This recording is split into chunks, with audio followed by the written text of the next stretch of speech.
Graça e paz do Senhor. Quero aproveitar para parabenizar também todos os pais. E neste Dia dos Pais, eu quero aproveitar para anunciar aos irmãos o texto da pregação desta manhã, em João, capítulo 14. Ainda não entrei para o time dos pais, meus irmãos. Meu pai quase que infarta ali agora, de alegria. Mas temos orado por isso. João capítulo 14, o pastor Tiago estava vibrando ali atrás já, todo feliz. João capítulo 14, versos 25 a 31. Esse texto, irmãos, é interessante porque em todo esse capítulo 14, a palavra pai se repete 22 vezes. Só acontece aqui, essa quantidade de repetições. Só nesse trecho que nós vamos ler agora, essa palavra pai é repetida 4 vezes. E o contexto é que Jesus estava falando do pai para confortar os discípulos, porque ele estava se despedindo dos seus discípulos. Nós estamos aqui no penúltimo dia de vida de Jesus aqui na terra. E ele diz essas palavras, João 14, do 25 ao 31. Isto vos tenho dito, estando ainda convosco. Mas o Consolador, o Espírito Santo, a quem o Pai enviará em meu nome, esse vos ensinará todas as coisas, e vos fará lembrar de tudo o que vos tenho dito. Deixo-vos a paz, a minha paz vos dou. Não vos dou como o mundo a dá. Não se turbe o vosso coração, nem se atemorize. Ouvistes que eu vos disse, vou, mas eu volto para junto de vós. Se me amasseis, alegrar-vos-ieis de que eu vá para o Pai, pois o Pai é maior do que eu. Disse-vos agora antes que aconteça, para que quando acontecer, vós creiais. Já não falarei muito convosco, porque aí vem o príncipe do mundo, e ele nada tem em mim. Contudo, assim procedo, para que o mundo saiba que eu amo o Pai, e que faço como o Pai me ordenou. Levantai-vos, vamos-nos daqui. Oremos ao nosso Pai. Feche seus olhos. Você também, onde você está nos acompanhando por essa transmissão, fale com Deus. Peça para que Ele ministre ao seu coração através da sua palavra. Deus, o Pai nosso, Santíssimo Senhor de toda a terra, nós te louvamos neste dia, que é o teu dia, dia do Senhor, que abre esta nova semana, com a gratidão de uma semana que se encerrou ontem debaixo da tua graça, com a tua bênção, com a tua proteção. Tu nos fizeste chegar aqui mais este domingo para te prestar culto. Ó Deus, que a tua palavra fale ao nosso coração, como os louvores já falaram, como as orações que fizemos certamente foram ouvidas por ti, como certamente as palavras, os textos bíblicos que já foram lidos, também já edificaram a nossa vida. E nós queremos pedir que assim seja nesse momento em que abrimos e lemos a tua palavra, que ela fale poderosamente ao nosso coração e nos transforme, nos renove, nos fortaleça em tua presença, Senhor. No abrir da minha boca seja colocada a tua palavra. Derrama sobre nós o teu Espírito Santo nesta manhã, em nome e para a glória de Jesus é que nós oramos agradecidos. Amém, Senhor. Como eu falei, meus irmãos, os discípulos estavam aqui temerosos, estavam ali assustados, ansiosos pelo que haveria de vir. Jesus estava se despedindo dos seus discípulos, mostrando para eles e anunciando tudo aquilo que estava prestes a acontecer. E é bem ruim essa sensação, essa expectativa de algo ruim, pelo menos naquele momento os discípulos achavam que seria algo ruim, seria algo triste, que Jesus os deixasse, que fosse para a cruz e que de lá voltasse para o Pai que está nos céus. Eu lembro de uma história no início da minha adolescência, minha infância ainda, em que eu vivi um momento assim de ansiedade, expectativa por algo que eu tinha certeza que ia me causar um dano. Meu pai está aqui, ele vai lembrar dessa história. Nós estávamos em casa, eu e minhas 2 irmãs, enquanto meus pais trabalhavam no encontro de casais com Cristo, como os irmãos que já participaram ou já trabalharam sabem, dura o fim de semana, né? Sexta-noite, sábado o dia todo e domingo o dia todo. E aí no sábado, eu e minhas irmãs, nós resolvemos assim, aprontar muito, mais do que eu de costume. E a gente passou o dia arengando em casa. E eu, principalmente. E aí eu fiquei com medo de que minhas irmãs pudessem dedurar minhas estripulias lá para os meus pais, né? Eu tirei o fio do telefone fixo e escondi.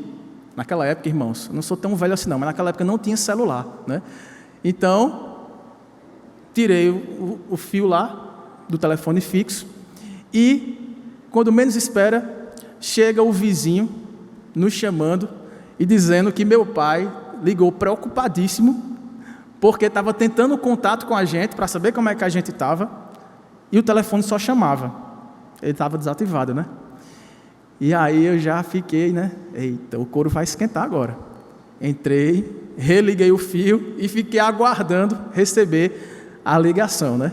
E eu, como homem, filho mais velho, responsável ali por cuidar das minhas irmãs, manter a casa em ordem, e já fiquei me tremendo esperando o telefone tocar, né? O telefone toca e meu pai disse: rapaz, que responsabilidade foi essa que você cometeu? Quando chegar, você vai levar uma surra grande. Pode aguardar. Isso era de tarde. Pense numa tarde, numa noite que não chegava. Ansioso, já sentindo, um couro já queimando. E eu disse: meu Deus, eu vou começar a entregar meu espírito, vou começar a orar por perdão, por todos os meus pecados, a minha vida toda. Exagero danado. E aí, meus irmãos, eu vou deixar o final dessa história para o fim da mensagem. Não fiquem ansiosos. Essa palavra de Jesus foi dita aos discípulos quando eles estavam ansiosos, estavam temerosos do que estava para acontecer, que na visão deles seria algo ruim, seria algo doloroso, a partida do seu mestre, a partida daquele que viveu entre eles e que demonstrava ser o próprio Deus feito homem, com sinais, maravilhas, pregações. E aqueles discípulos que conviveram 3 anos e meio com aquele Jesus, o Cristo, o Filho do Deus vivo, ouvia de sua boca agora que era necessário que ele partisse e que ele tomasse a via da cruz, como nós acabamos de cantar. Então, meu irmão, nessa hora em que Jesus está dizendo essas palavras, Jesus promete 4 coisas para aqueles discípulos. Na verdade, eram 4 presentes do nosso Pai para aqueles discípulos, a fim de que com estes presentes eles pudessem se acalmar e reconfortar o coração. O primeiro presente que ele promete é a dádiva do Espírito Santo. Vocês não estarão sozinhos. Meu Pai enviará em meu nome o Espírito da promessa, o Consolador. O segundo presente, ele promete a volta do seu Filho. O Pai que enviou Jesus a primeira vez para estar com eles, viver com eles, fazer milagres, maravilhas, perdoar, ressuscitar mortos, morrer na cruz, ressuscitando ao 3º dia, voltaria ao Pai, mas dirá, de lá seria reenviado por seu Pai para estar novamente com aqueles discípulos. Então, o Espírito Santo e a garantia do retorno de Cristo. O terceiro presente era uma mansão no reino celestial. Eu vou para o Pai preparar lugar para vocês. E o quarto presente que Deus, o Pai, lhe dá por meio de seu Filho Jesus a todos os discípulos é a vitória final sobre a angústia do pecado, sobre o poder, o domínio e a presença do pecado. E é por isso, irmãos, que baseado nesses 4 presentes, porque no Dia dos Pais, o Pai, o nosso Pai, é quem nos dá esses presentes, que nos consola o coração, que nos abraça e que nos revigora para continuar a jornada, é que esse texto baseia-se numa promessa em que, embrulhado esses 4 presentes, está ali a dádiva que o mundo não poderia dar de forma alguma, porque junto com esses presentes viria a paz. Jesus promete que lhes daria paz, e eles poderiam suportar tudo aquilo que estava prestes a acontecer. De modo que a paz é algo tão intrínseco a vida cristã, aliás, é um fruto do Espírito Santo, que nós poderíamos tematizar esses versos que acabamos de ler, de um texto que fala sobre os filhos da paz. Nós somos os filhos da paz, porque em primeiro lugar, nós temos o Espírito Santo. Veja, voltando os seus olhos para os versos iniciais que nós lemos, versos 25 e 26, Jesus já começa dizendo: isto vos tenho dito. Isto o quê? Essas 4 promessas. Eu tenho dito isso a vocês, mas tenho dito a vocês e não tenho omitido tudo aquilo que vai acontecer. Mas eu tenho falado isso para vocês, estando ainda convosco. Mas o Consolador, o Espírito Santo, a quem o Pai enviará em meu nome, esse vos ensinará todas as coisas e vos fará lembrar de tudo o que vos tenho dito.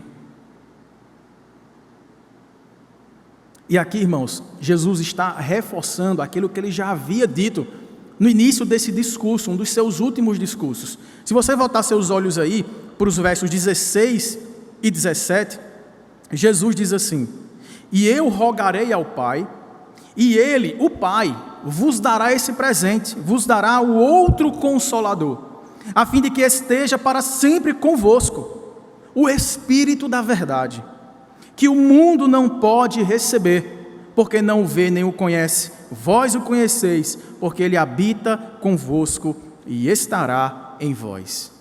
Aqui certamente os discípulos começaram a lembrar que Jesus já havia dito mesmo essa promessa, já tinha antecipado que esse presente do Pai chegaria às suas mãos. Se nós formos para o Evangelho de Lucas, no capítulo 11, nos versos 9 a 13, aquela passagem muito conhecida, quando Jesus nos ensina a orar por todas as coisas e a esperar que, por ser um Pai perfeito, um Pai bondoso, um Pai misericordioso, Ele nos dará tudo aquilo que nós precisamos, mas nos dará especialmente e principalmente aquilo que não deve nos faltar, que é o que nos faz de fato filhos da paz, é o Espírito Santo. Olha o que é que Lucas disse aqui, repetindo as palavras de Jesus: por isso vos digo, pedi e dá-se-vos-á, buscai e achareis, batei e abri-se-vos-á, pois todo o que pede recebe, e o que busca encontra, e a quem bate abrir-se-lhe-á. Qual dentre vós é o pai, que se o filho lhe pedir pão, lhe dará uma pedra? Ou se lhe pedir um peixe, lhe dará em lugar uma cobra? Ou se lhe pedir um ovo, lhe dará um escorpião? Ora, se vós, que sois maus, se vós, que sois falhos, que sois pecadores, sabeis dar boas dádivas aos vossos filhos, quanto mais o Pai Celestial dará o Espírito Santo àqueles que lhe o pedirem. O Espírito Santo é uma dádiva graciosa que o Pai dá a todos quantos o pedirem. Essa promessa aqui, irmão, se concretizava não apenas nesse momento em que Jesus dizia: Ele já está convosco, mas especialmente quando a plenitude da promessa de Cristo, que apontava para o derramamento do seu Espírito, quando Jesus falou assim: olha, eu já morri, estou ressurreto, mas continuem orando, não saiam de Jerusalém, fiquem juntos em oração, porque eu vos darei o Espírito da verdade, o Espírito da promessa, e Ele vos capacitará para que vocês sejam minhas testemunhas, não apenas aqui em Jerusalém, mas em Samaria, na Judéia e até os confins da terra. Jesus já vinha preparando os seus discípulos para que eles não se sentissem sozinhos quando ele precisasse partir e tomar a cruz que nós não poderíamos tomar.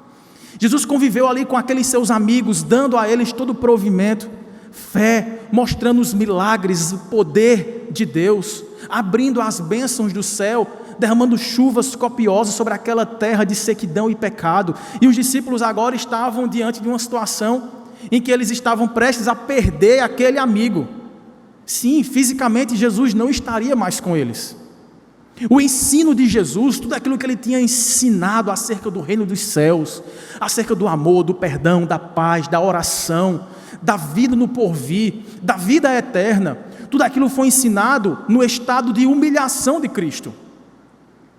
Ele estava como Deus feito homem. Ele estava de Senhor, servo. Ele estava de alguém pleno, satisfeito nas delícias celestiais, reduzido a alguém que precisa comer, tomar banho, dormir, descansar, alguém que aprendeu a falar com os seus pais, alguém, como diz o autor aos Hebreus, que aprendeu a obediência, e alguém que sabe o que é sofrer. Mas agora, o seu ensino, que parecia ameaçado, perdemos nosso mestre, não o teremos mais para responder nossas questões, para nos dar as respostas às angústias da nossa alma, para nos tirar dos becos sem saída, da obscuridade dos nossos corações que flutua entre caminhos tortuosos e caminhos verdadeiros. O que será de nós? Jesus fala: o Pai vos dará o outro Consolador. Ele está convosco, mas estará em vós com tanto poder, que o meu ensino que foi ensinado, foi dado a vocês no período da minha humilhação, continuará sendo dado no período da exaltação. Quando eu for pregado na cruz, descido morto, inerte, para ser enterrado junto com iníquos e pobres, numa tumba emprestada, eu vencerei a morte, porque já terei vencido o pecado e Satanás. E aí, ressurreto e assunto aos céus, enviarei de lá o Espírito da promessa, e Ele vos ensinará todas as coisas. É isso, irmãos, que nos aponta esses versos que nós lemos. O verso 26, o Consolador, o Espírito Santo, a quem o Pai enviará em meu nome, esse vos continuará ensinando, vos ensinará todas as coisas, aquelas que eu já ensinei a vocês, e aquelas que vocês não tinham condição de entender ainda. Antes que vocês vejam a cruz, e antes que vocês me vejam ressurretos, com marcas na mão, há coisas que vocês só entenderão depois. E quem é que ensinará a vocês? Bem, eu não estarei fisicamente aqui, mas o meu Espírito morará em vocês, e ensinará todas as coisas, e vos fará lembrar de tudo que eu já ensinei. Esse é um presente, irmãos, que não tem igual. O próprio Deus morando em nós, tabernaculando o nosso coração, relembrando aquilo que nos traz esperança, guiando nossas decisões quando não sabemos para onde ir, consolando o nosso coração quando com aflições somos bombardeados dia após dia, e o Espírito Santo intercede por nós com gemidos inexprimíveis. Não larga de nós, selou em nós. Ele é o penhor, a garantia da nossa salvação. É a certeza de que mesmo sem o Cristo físico aqui entre nós, Ele vive em nós, e se vivemos nele, viveremos com Ele por toda a eternidade. O Espírito Santo é a senha de entrada nas portas do reino celestial, onde Deus já está nos aguardando com moradas construídas para estarmos junto do Pai. Que promessa maravilhosa, meus irmãos. E tendo dito essas coisas, Jesus deixa claro que esse Espírito, que é chamado de Consolador, que é chamado de Ajudador, Ele é santo. É o Espírito Santo. Santo porque Ele carrega em si todos os atributos no último nível, no grau infinito da divindade. O Espírito Santo é Deus eterno, todo-poderoso, gracioso, tanto quanto o Pai, tanto quanto o Filho. Mas Ele é santo também porque Ele é o nosso santificador. Além de nos lembrar das palavras de Cristo, nos consolar no dia mau, Ele nos fortalece para obedecer ao Senhor e viver de acordo com a sua vontade. Que presente poderoso nós temos. Olhe para você. Eu sei, você não vai encontrar tanta belezura assim. Você vai encontrar feiura como eu encontro em mim. Você vai encontrar rusgas, você vai encontrar manchas no seu caráter, na forma de você agir. Mas se você está em Cristo Jesus, você tem o seu Espírito, que é santificador da sua vida, e eu e você podemos nos agarrar nessa promessa, de que se fosse para entrar pelas portas do reino celestial, tal qual nós estamos, de acordo com o mérito que nós produzimos, por nossas palavras, pensamentos e ações, ficaríamos de fora. mas é porque nós carregamos a chave da abertura da vida eterna no nosso coração, de forma selada, carimbada, irrevogável, é que nós chegaremos lá e seremos convidados e recebidos com a expressão: bendito filho, isso aqui tudo é teu, toma posse do reino que está ao teu dispor. O meu filho conquistou isso para você, e eu enviei em nome dele o Espírito Santo que trouxe você até aqui. Mas depois dessa promessa do Espírito Santo, o segundo presente mencionado aqui no texto é a certeza da volta de Cristo. Os versos 27 e a parte A do verso 28 vão nos dizer assim: deixo-vos a paz, a minha paz vos dou. Não vos dou como o mundo a dá. Não se turbe, não se preocupe o vosso coração, nem se atemorize. Ouvistes que eu já vos disse: eu vou, é necessário que eu vá, mas eu volto para junto de vós.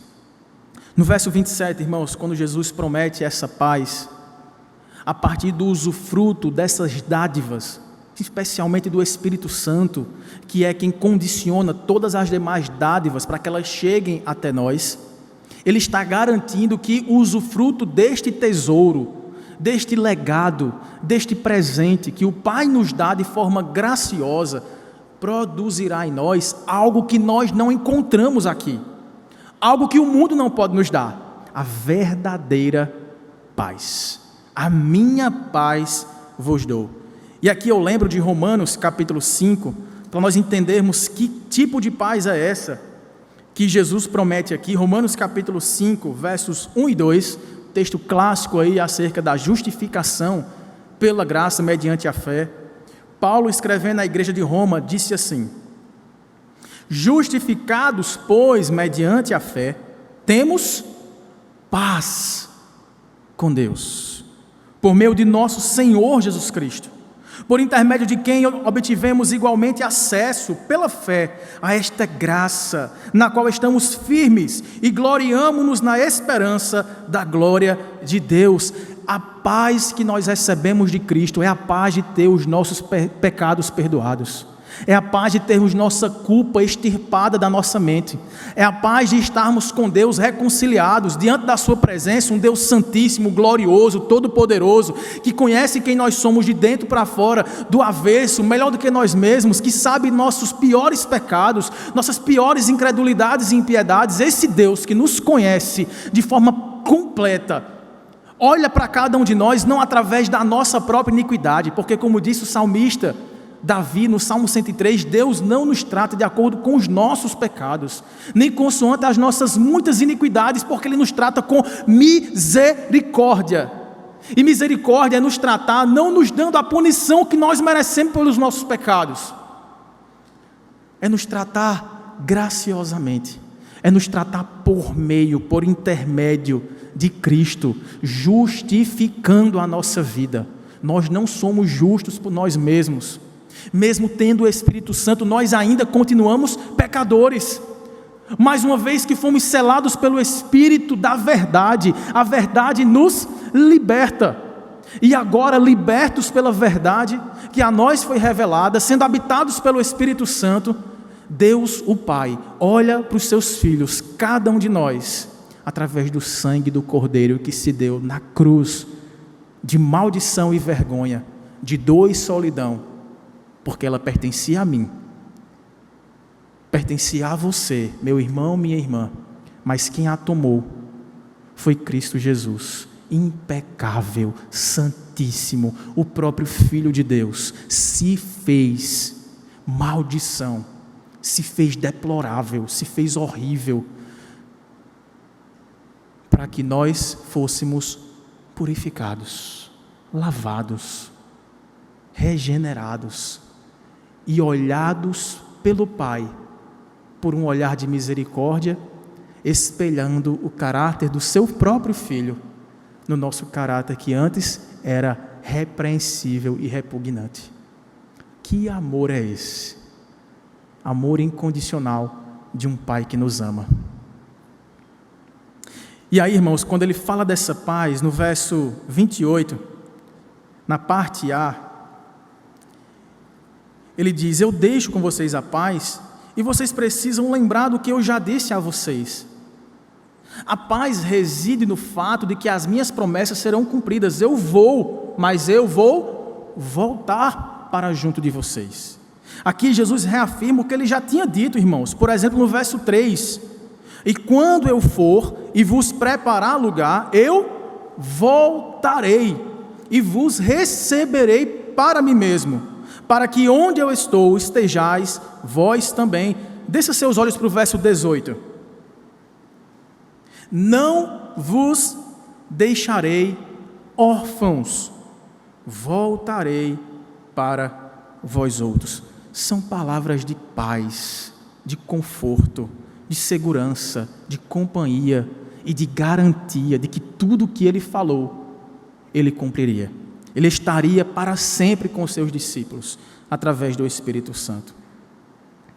Irmãos, essa notícia que os discípulos estavam recebendo aqui, de que Jesus tinha que ir embora, de que ele teria que morrer na cruz, que ele teria que, ao ressuscitar, voltar ao Pai e não ficar fisicamente com os discípulos, eram boas notícias, mas os discípulos não estavam compreendendo ainda. Sabe quando você compreende alguma coisa, sabe, intelectualmente, você compreende, você interpreta aquilo que Deus prometeu para você, mas no seu coração você pensa assim: não, mas isso aqui não é o melhor que Deus tem para mim, os meus planos são melhores.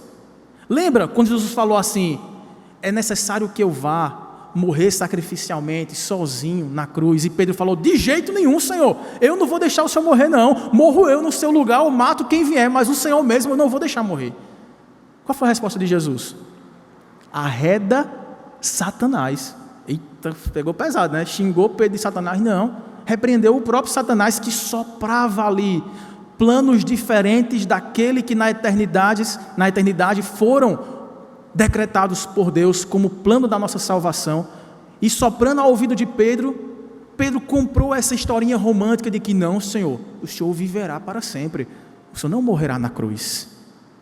Esta foi a tentação que Satanás imprimia a Cristo todos os dias, de forma muito pesada, quando Jesus estava sozinho no deserto, lembra? Por 40 dias, com fome, com sede, sozinho, diferente do primeiro Adão, que estava no jardim, com delícias, com a companhia da sua esposa, com saúde, alimentado. O primeiro Adão caiu na tentação de Satanás, mas o segundo Adão, que é Cristo, ele disse: não, é preciso que eu obedeça até a morte, e a morte de cruz. Arreda daqui, Satanás, porque a via crucis me aguarda e é para lá que eu estou indo. Jesus faz isso, irmãos, colocando essa bênção nas mãos dos discípulos. Com a minha morte vocês serão salvos, mas com a minha ressurreição, salvos como vocês estiverem, vocês serão acompanhados pelo meu Espírito, para que quando eu voltar, eu encontre vocês santificados e prontos para o encontro nos ares, de onde seremos plenamente restaurados para reinarmos eternamente com o Senhor. Essa bênção supera, irmãos, tudo, infinitamente, tudo o que o mundo pode nos dar. Nas palavras do comentarista Hendrickson, o mundo pode nos dar prazeres, descanso físico e muitas alegrias. O mundo pode nos dar honra, riqueza, mas nunca aquela certeza interior que é o reflexo do sorriso de Deus no seu coração.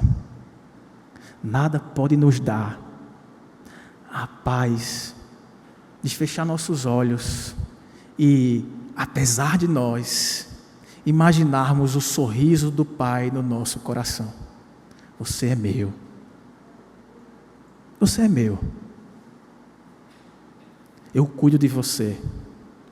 Sua vida está nas minhas poderosas e amorosas e misericordiosas mãos. Foi essa paz, irmãos, que converteu aqueles discípulos que, quando a gente lê os relatos dos evangelhos, Mateus, Marcos e Lucas e em João, discípulos tão voláteis, tão vacilantes, covardes. Lembra que todos abandonaram Jesus, até João que escreveu essas palavras. Até Pedro que disse: Senhor, eu vou contigo até o fim, não vou deixar que ninguém toque o Senhor. Pedro negou 3 vezes. Todos abandonaram a Jesus, covardes, titubearam na sua fé, estavam crendo enquanto estavam vendo. Que fé é essa, irmãos? Agora que os seus olhos não viam, aquele que vencia a morte, ressuscitando pessoas, estava pendurado na cruz, num madeiro, e de lá parecia incapaz, inerte, fraco, desnudo, surrado e cuspido. E aqueles discípulos falam: não, a gente creu numa mentira. Esse não pode ser Deus, esse não pode ser aquele que operou milagres e maravilhas e nós os vimos. Não pode ser este homem estirado na cruz, sendo cusparado e zombado por todos. Eu não o conheço, nunca nem vi. Jesus, sabendo de tudo isso, consolava o coração desses discípulos que estavam prestes a passar por isso. É aquele tipo de cuidado pastoral que já sabe que vai repreender o filho, mas que já aponta o caminho da restauração, da disciplina que conserta, que não destrói, mas que reergue, que não exclui, mas que aproxima, que não abandona, que fica junto. Se há alguém desanimado aqui, e aí, nesta manhã, preocupado com o que está acontecendo, preocupado com o que pode vir a acontecer, preocupado com alguma coisa que você já sabe, porque foi anunciado, que vai acontecer, deixa eu lhe dizer uma coisa: eleve os seus olhos para Cristo. Jesus zela por cumprir a sua palavra, Ele não mente. Ele está vivo, Ele venceu a morte, Ele ressuscitou e Ele voltará para nos resgatar. E até lá, nesse intervalo de tempo que pode durar muitos ou poucos anos, mas que, se comparados à eternidade de glória e perfeição, não são nada. São como uma poeirinha tirada no bico do passarinho de uma grande montanha uma vez por ano. Quando essa montanha estiver totalmente destruída, ali haverá o fim da eternidade. Só para a gente imaginar o que é pensar sobre a eternidade diante da poeirinha, da pedrinha que é a nossa vida enquanto aqui estivermos. Dure ela pouco ou muito, com muita ou pouca riqueza, com muito ou pouco reconhecimento, com muito ou pouco relacionamento, com muita ou poucas derrotas, frustrações e sofrimentos. Este tempo, o tempo todo, o próprio Cristo não nos deixou órfãos e sozinhos. Ele está conosco, preparando a sua volta para nos buscar. Quem sabe nós não encontraremos antes daquele tempo que imaginamos, jovens ou velhos, ricos ou pobres, negros ou brancos, todos nós temos essa certeza do que está para acontecer. A nossa vida é limitada neste mundo, e o que nos aguarda é essa esperança que pacifica o coração de que em Cristo Jesus temos a vida eterna.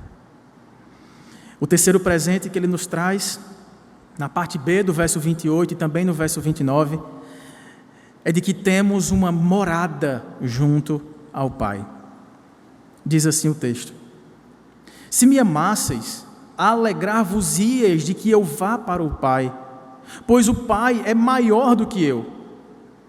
Disse-vos agora, antes que aconteça, para que quando acontecer, vós creiais.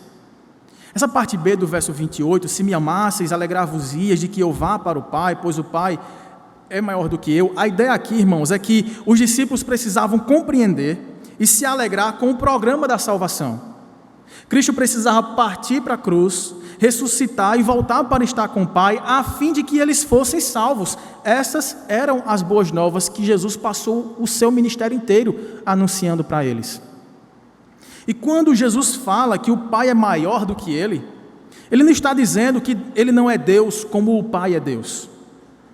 Se você voltar aí para João capítulo 10, verso 30, você vai lembrar de uma expressão que todos nós recordamos, que é impactante, quando Jesus, falando do Pai, e os discípulos pedindo que ele mostre o Pai, em João 10, 30, ele responde assim: eu e o Pai somos um. Se você vê aí também no nosso próprio capítulo 14, no verso 9, ele diz para Filipe: Filipe, há tanto tempo eu estou com vocês, e vocês não me conhecem. Quem me vê a mim, vê o Pai. Por quê? Como dizes, mostra-nos o Pai. Eu e o Pai somos um. Quem vê a mim, vê o Pai. Então, o significado de suas palavras, ele já havia explicado no capítulo anterior. Em João capítulo 13, no verso 16, Jesus deixa claro o porquê de ele estar sempre enfatizando que o Pai era maior do que ele. Não em essência, porque ambos, e junto com o Espírito Santo, a Trindade forma este Deus em essência, perfeição, todos os atributos divinos presentes no Pai, no Filho e no Espírito Santo. Mas no que a gente chama de economia da Trindade, no funcionamento dela, nos papéis distintos que cada pessoa distinta desta unidade que é o nosso Deus exerce, Cristo explica: em verdade vos digo, João 13,16, que o servo não é maior do que o seu Senhor, nem o enviado maior do que aquele que o enviou. Que enviou quem? O Pai enviou o Filho, porque Deus nos amou de tal maneira que deu, que enviou o seu próprio Filho, para que todo aquele que nele crê não pereça, mas tenha a vida eterna. Cristo veio para cumprir a sua missão. O Pai envia, o Filho vem, o Espírito Santo aplica esta obra no nosso coração. O Espírito é enviado pelo Pai e pelo Filho para habitar o seu povo. Mas as três pessoas são plenamente divinas, poderosas, dignas de adoração. Por isso que Cristo fala: quem me vê a mim, vê o Pai. Eu e o Pai e o Espírito somos um. E aí quando chega no verso 29, ele diz: olha, disse-vos tudo isso agora com um objetivo. É para que antes que aconteça, vocês já fiquem sabendo, e quando as coisas, tudo isso que eu tenho anunciado para vocês, profeticamente, acontecer, vocês possam crer e não duvidar. E aí, irmãos, voltando para o capítulo 13, no verso 29, verso 19, é quase que uma repetição. Olha o que está escrito: desde já, isso Cristo falou depois de lavar os pés dos discípulos na última ceia, desde já eu vos digo, antes que essas coisas aconteçam, antes que eu seja traído, antes que eu seja preso, julgado injustamente, preso numa cruz para morrer, antes de ressuscitar, antes de tudo isso acontecer, eu digo isso para vocês, para que quando tudo acontecer, vocês creiam que eu sou. Na sua Bíblia está tudo em maiúsculo, não está? Na projeção também. Creiais que eu sou. Expressão de um título divinal que era do Pai, frequentemente usado na língua hebraica no Antigo Testamento, transposto aqui para o grego com essa caixa alta para indicar que aquele mesmo Deus que falou com Moisés: vá ao Egito, tirar o meu povo de lá, e quando chegar lá diga que o eu sou o enviou. Cristo também diz: eu sou, fui enviado pelo Pai, sou Deus, e para que vocês saibam que eu sou Deus, que eu sou o Redentor, que eu sou o Salvador, eu estou dizendo tudo o que vai acontecer. Vocês não estão entendendo agora, Vocês estão chorando quando deveriam glorificar a Deus pela salvação que se aproximava de vocês. Mas quando vocês me virem preso na cruz, descido para uma catatumba, guardado por 3 dias, e ressuscitado ao 3º dia, aparecerei para vocês ressurreto. Vocês me verão subindo nas nuvens, sendo assunto aos céus, e quando vocês receberem o derramamento do meu Espírito, aí vocês compreenderão, aí vocês saberão que eu sou, tudo isso que disse para vocês. E vocês saberão que em mim há salvação. Irmãos, quando Jesus fala nos versos 2 e 3 do nosso capítulo 14, ele indica algo maravilhoso. É que tendo partido para o Pai, além de enviar o seu Espírito, além de prometer a sua volta, ele estava lá aguardando a nossa chegada, preparando o nosso lugar.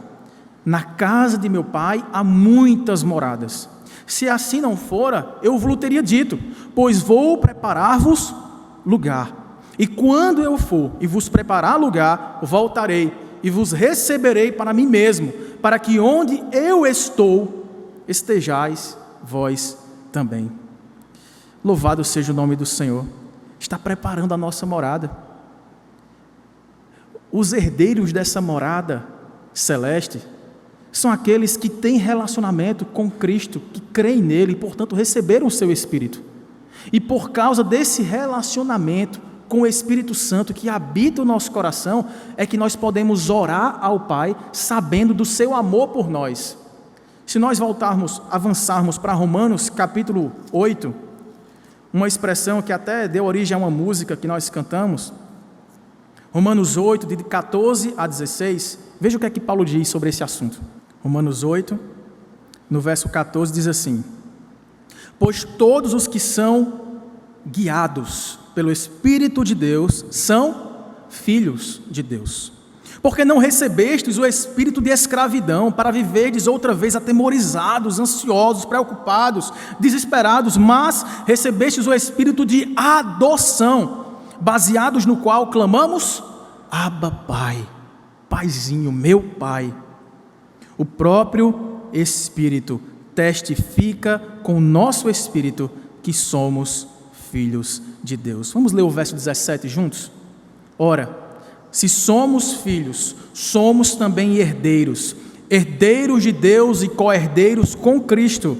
Se com Ele sofremos, também com Ele seremos glorificados. Bendito seja o nome do nosso Salvador. Temos o Espírito Santo, irmãos, por meio do qual podemos clamar: meu Pai. Não apenas o Pai, mas o Pai que é nosso, que nos ama, que cuida de nós, que está conosco, que enviou o seu Filho para morrer horrivelmente em nosso lugar e nos deu, depois da sua morte e ressurreição, o seu Espírito que habita o nosso coração. Sendo nós tão falhos, tão indignos, que endereço é esse, Senhor, que o Senhor escolheu para morar? Não tinha um bairro melhorzinho não, mas Deus faz isso porque nos ama, e nos ama a ponto de se dar, de sangrar, de morrer e de vencer Satanás, o pecado e o mundo em nosso lugar, nos dando vitória e nos tornando mais do que vencedores por meio do seu amor com o qual nos amou.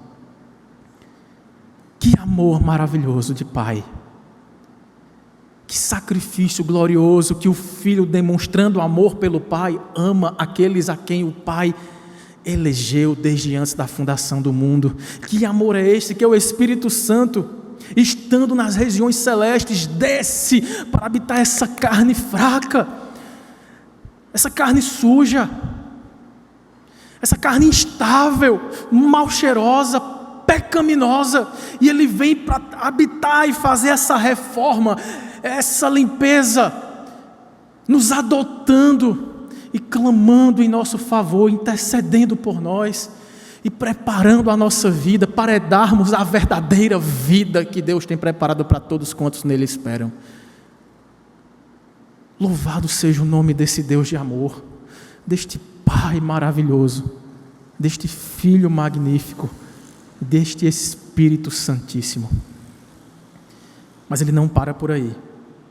Ele termina nos versos 30 e 31, com o último presente, que tem tudo a ver com os presentes anteriores. Se eu tenho o Espírito Santo, eu estou certo que Cristo voltará para mim. E se Cristo voltará para mim, estou certo que onde Ele está, eu também vou estar, morando nas mansões celestiais preparadas para o seu povo.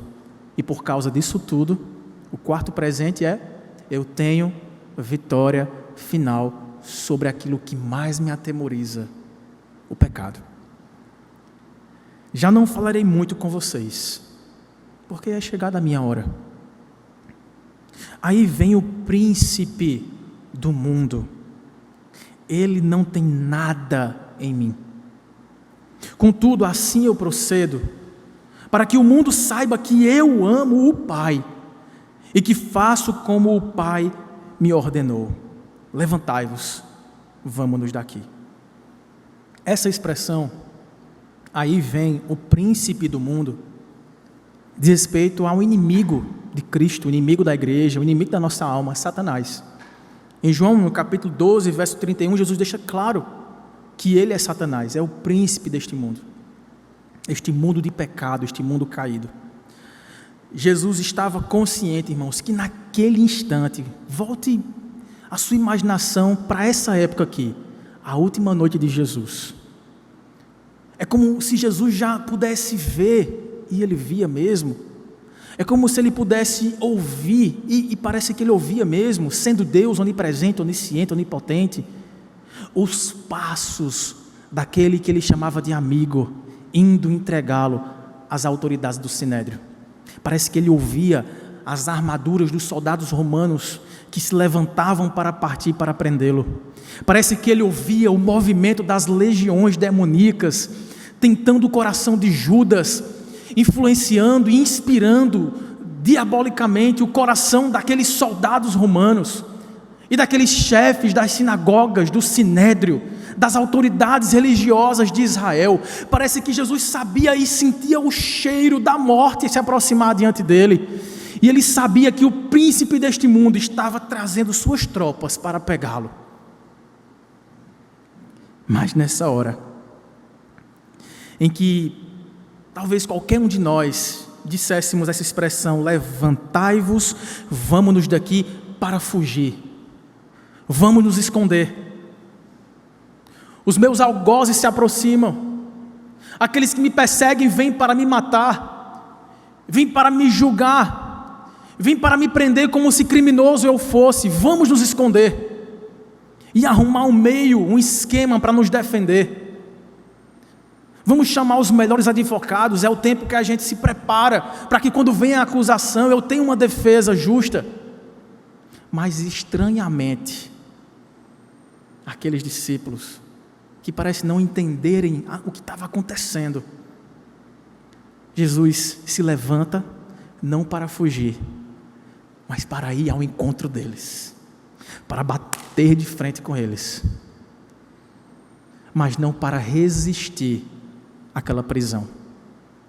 O verso 31: contudo, assim procedo, para que o mundo saiba, conheça que eu amo o Pai e que faço tudo como o Pai me ordenou. A minha comida é fazer a vontade do Pai.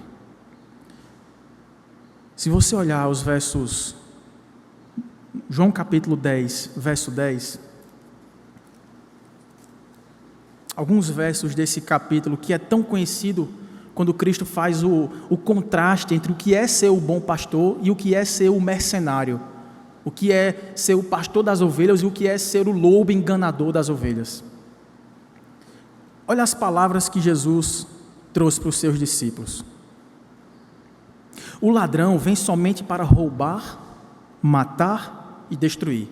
Eu, porém, vim para que tenham vida e a tenham em abundância. Verso 11: eu sou o bom pastor. O bom pastor dá a sua vida pelas ovelhas. Eu não posso me esconder, é para lá que eu vou. Desça seus olhos para o verso 17. Por isso o Pai me ama, porque eu dou a minha vida, mas não para perdê-la, para reassumir. Ninguém a tira de mim, pelo contrário, eu espontaneamente a dou. Tenho autoridade para entregar e também para reavê-la. Este mandato recebi de meu Pai. Jesus, irmãos, se levantou para entregar voluntariamente, espontaneamente, serenamente, a sua vida nas mãos de desgraçados acusadores, por amor a você, por amor a mim. Ele foi enviado justamente com essa missão. E quando ele se levanta, vamos-nos daqui, a gente já imagina que ele já foi ali no meio do caminho, já foi preso. Talvez se fosse eu no lugar de Jesus, já teria me escondido. Mas se por algum momento surge já aquela coragem, não tem de vez em quando a gente fica meio corajoso assim, né? Já que é para resolver, vamos logo. Então eu vou logo, em seguida, já vou aqui orando, pedindo perdão pelos meus pecados, entregando meu espírito. Não, ele foi ensinando. O capítulo 15 de João, que vem logo na sequência, é longo. Jesus traz um ensino importantíssimo quando ele faz a comparação, a parábola da videira verdadeira, que se aqueles discípulos permanecessem em Cristo, eles dariam frutos. Não estava acabado, eles iam frutificar. Vidas surgiriam das pregações poderosas desses discípulos, como aconteceu no relato de Atos dos Apóstolos. Uma igreja de 120 pessoas se transformou numa pregação do ex-covarde Pedro em 3.000 pessoas convertidas ao Senhor Jesus. E depois 5.000, e depois 10.000, e depois foi dobrando, e depois foi crescendo. E os discípulos se tornaram intrépidos pregadores da palavra de Deus. Tudo isso porque Jesus estava aqui, olha, caminhando para a morte, mas trazendo vida ao coração deles. Caminhando para a cruz, mas soprando consolo e conforto ao coração daqueles discípulos. Capítulo 16, Jesus traz novamente, com detalhes, a missão do Consolador. Tudo isso, irmãos, numa conversa, mais ou menos como aqueles desenhos animados, né, Kalina? Que tem aqueles barquinhos assim, aí a pessoa vai atrás com a espada, empurrando você na prancha, para você cair. Ele estava caminhando na prancha para encontrar não a água do mar profundo, mas a cruz, e ele ia ensinando, e ele ia consolando. E o final do capítulo 16 está o verso que nós tanto gostamos de lembrar quando estamos passando por dificuldades. Estas coisas vos tenho dito para que tenhais paz em mim. No mundo passais por aflições. Leiamos juntos. Mas tende bom ânimo, eu venci o mundo. E aí sim, Jesus ainda encontra forças para no capítulo 17 fazer a mais bela das orações, a oração sacerdotal por seus discípulos. Ele ainda encontra vigor e ânimo para orar com eles, até chegar no capítulo 18, em que ele chega no jardim do Getsêmani, onde será prendido, preso, e levará acusado como um criminoso para morrer numa cruz de vergonha e maldição. Irmãos, até o último fôlego de vida, Jesus consolou os seus discípulos.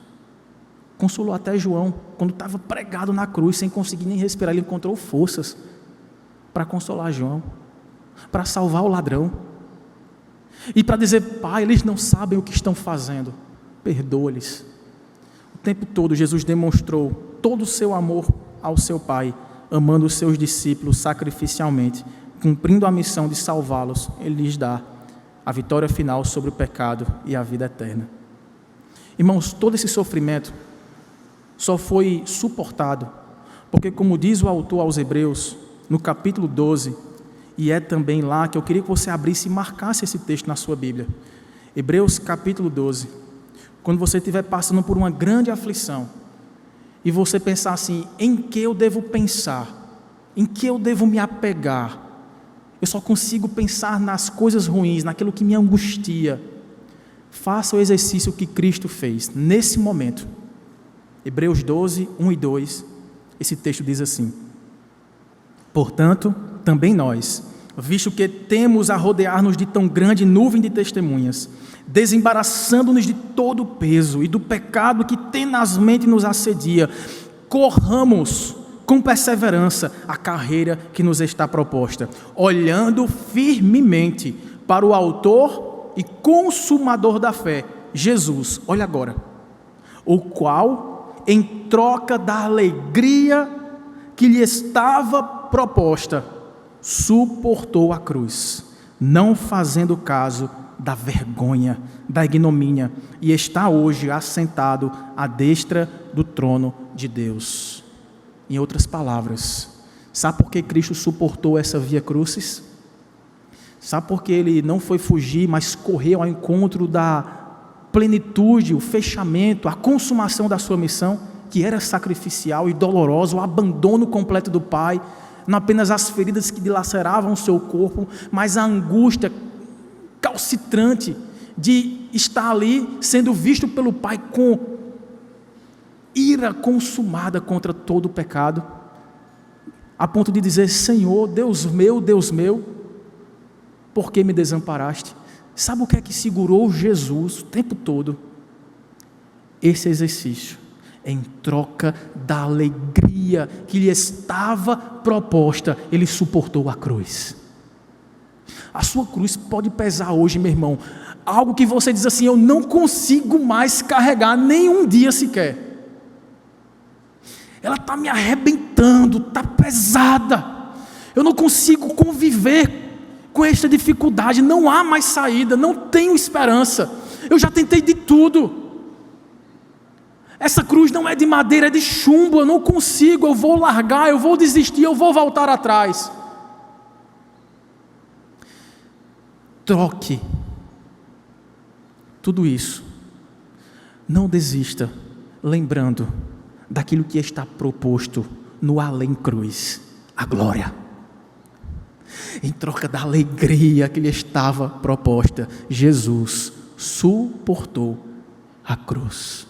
Há uma alegria reservada para cada um daqueles que temem ao Senhor, daqueles que são chamados segundo o seu propósito, daqueles que foram amados e amados até a última gota de sangue, daqueles que são habitados pelo Espírito da paz, pelo Espírito da verdade, pelo Espírito que nos consola e que nos dá força para caminhar e chegar lá. Eu prometi contar o final da história. Quando eu aprontei demais, naquele sábado, em casa, e fui jurado de levar uma surra por este homem bonito que está aqui. Pois bem, meu pai e minha mãe chegaram do encontro de casais, e eu, tremendo mais que vara verde, esperei eles entrarem. E meu pai me chamou, e ali eu já fui, entregando. E ele me deu um abraço.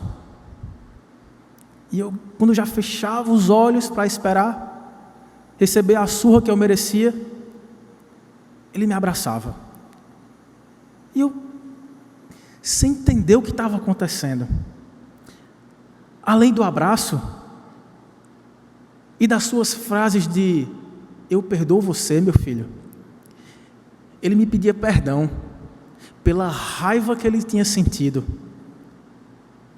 e pela ameaça que ele tinha me feito, quando eu merecia a surra e eu é que deveria estar pedindo perdão.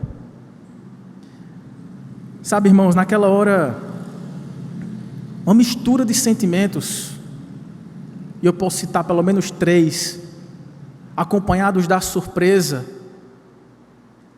pelo inesperado que estava acontecendo, constrangimento pelo amor imerecido, gratidão pelo perdão recebido, e paz, a paz da reconciliação que meu pai ministrava sobre mim. Como filhos da paz, você e eu temos um pai que nos ama incondicionalmente, que nos perdoa graciosamente, que nos dá paz, nos reconciliando com Ele mesmo através do seu Filho. Eu não sei se nesse Dia dos Pais você tem boas lembranças assim para recordar. Se você as tem, e se possível for, expresse gratidão e carinho por seu pai nesse dia. Expresse também a Deus, louvando a Deus pelo pai que Ele te deu. Mas se você, nesse dia dos pais, não tem boas lembranças para recordar, seja porque não viveu com seu pai, não o conheceu, ou seja porque pensar no seu pai só te traz más lembranças. Quero que você lembre disto. Se você está em Cristo, mesmo sem merecer, você é um filho da paz. Você tem um pai que te ama profundamente. E a despeito de todas as tuas rebeldias, a ponto de enviar o seu filho para sofrer horrivelmente em teu lugar, Ele te ama tanto que, tendo ressuscitado, o seu filho o colocou assentado ao seu lado nos céus, para defender você, para orar por você, para preparar o teu lugar avizinhado a Ele. E Ele fez isso para que, até que chegue o dia do retorno do seu Filho para nos resgatar, gozemos da presença do Espírito de todo conforto e consolação. Mas não somente isso, ao dar este Espírito, Ele nos ajuda em nossas fraquezas.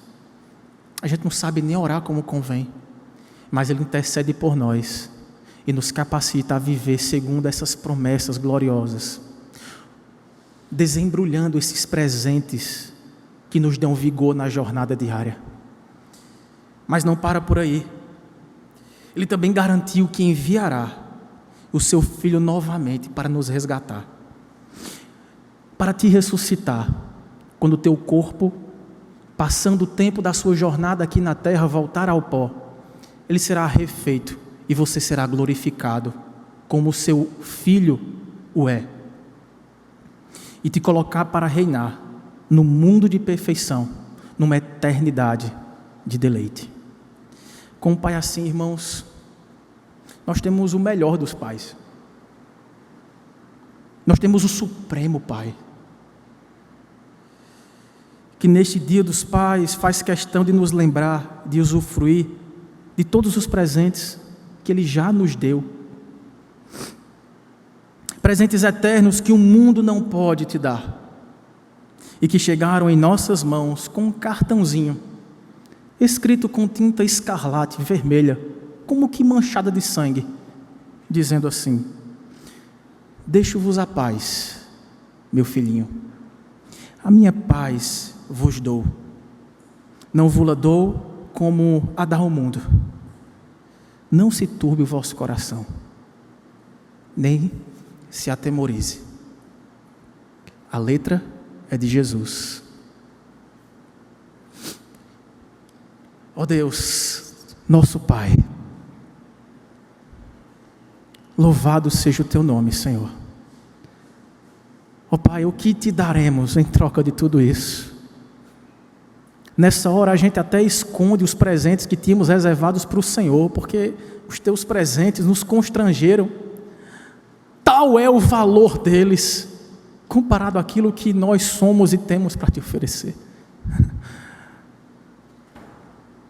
Oh Deus, mas nós queremos experimentar verdadeiramente essa paz, a paz que excede todo entendimento, a paz de Teu Espírito Santo, a paz de saber que o Senhor vai voltar, a paz de saber que temos uma morada nos céus, e a paz de saber que a vitória sobre o nosso pecado já está garantida. E um dia herdaremos tudo aquilo que o Teu Filho Jesus conquistou para nós.